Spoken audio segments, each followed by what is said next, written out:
Once upon a time, in the beautiful rolling hills of the English countryside, lay a tiny village called Greenvalley. It was a lovely place with green grass, fat sheep, and small stone houses. But Greenvalley had one big problem. It had no water. The nearest source of fresh, clean water was a crystal-clear spring high up on the grey mountain.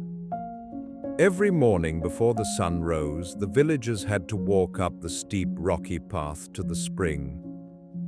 They carried heavy wooden buckets on their shoulders. They filled them with water and walked all the way back down. It was hard, tiring work. By lunchtime, everyone was exhausted. Their backs hurt and their legs were heavy. Everyone worked hard, everyone. Except Oscar. Oscar was a young boy with messy brown hair and sleepy eyes. While the other boys and girls carried small buckets to help their parents, Oscar was usually found lying under the big oak tree in the village square. He would lie on his back, chewing on a piece of grass, staring at the clouds for hours. "Look at him," the villagers whispered angrily. "We are breaking our backs carrying water, and Oscar is just sleeping." "He is the laziest boy in Greenvalley," said the baker, wiping sweat from his forehead. Even Oscar's father was worried. "Oscar, my son," he said one evening, "you must learn to work. Life is difficult. If you do not carry buckets, how will you survive?" Oscar looked at his father calmly. "Father, I am working," he said. "I am thinking.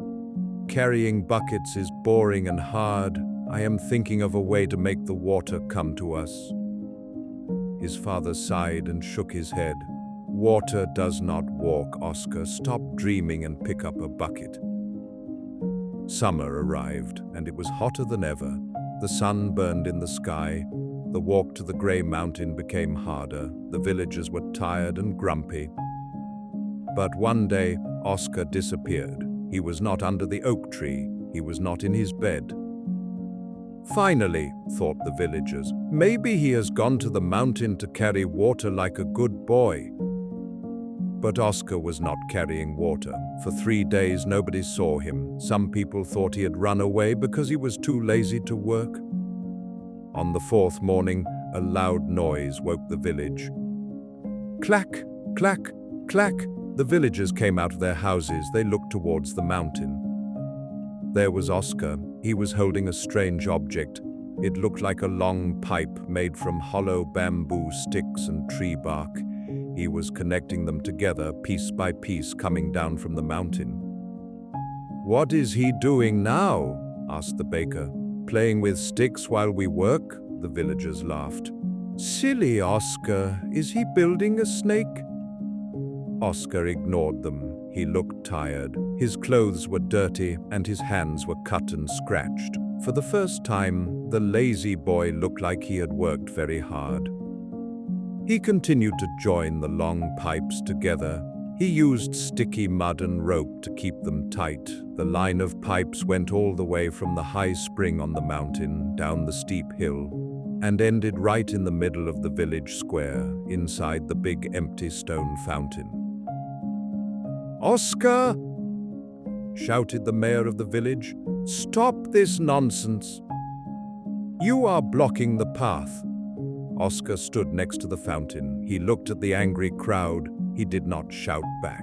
He simply smiled and pointed to the end of the pipe. "Wait," Oscar said. "Just wait 1 minute." The villagers were silent. They watched. Suddenly, a strange sound came from the pipe. Gurgle, gurgle, whoosh. And then a miracle happened. Clear, cold water splashed out of the pipe and into the dry fountain. Splash, splash, flow.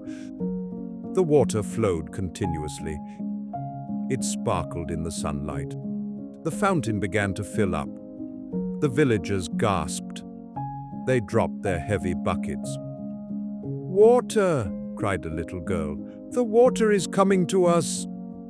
The baker ran to the fountain and tasted the water. "It is fresh. It is from the spring." Everyone looked at Oscar with wide eyes. The boy they called lazy had just saved them from the hardest work of their lives. Oscar's father stepped forward. He looked at the flowing water and then at his son. "You built a channel," he whispered. "You brought the mountain to the village." Oscar yawned and stretched his arms. "I told you, father," he said with a sleepy smile. "I didn't want to carry buckets for the rest of my life, so I worked hard for 3 days to build this. Now I never have to walk up that mountain again." The mayor cleared his throat. "Oscar," he said, "we thought you were lazy, but you were just efficient." "I suppose," said Oscar. "Can I go back to my tree now? Thinking is very tiring work."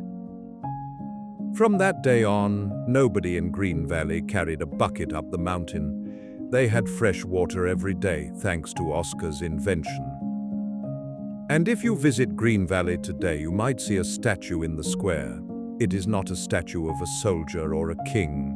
It is a statue of a boy lying under a tree, looking at the clouds, dreaming of the next big idea. So, what can we learn from Oscar? The villagers thought hard work meant only physical pain and sweat. They thought moving your legs was the only way to be useful, but Oscar showed them that working smart is just as important as working hard. Laziness is not always a bad thing. Sometimes a lazy person is just someone looking for a better, faster, and easier solution. Oscar found a solution because he asked a question nobody else asked. Is there a better way? If you have a difficult job to do, don't just rush into it. Take a moment, sit down, think. Maybe, like Oscar, you can find a way to let gravity do the work for you.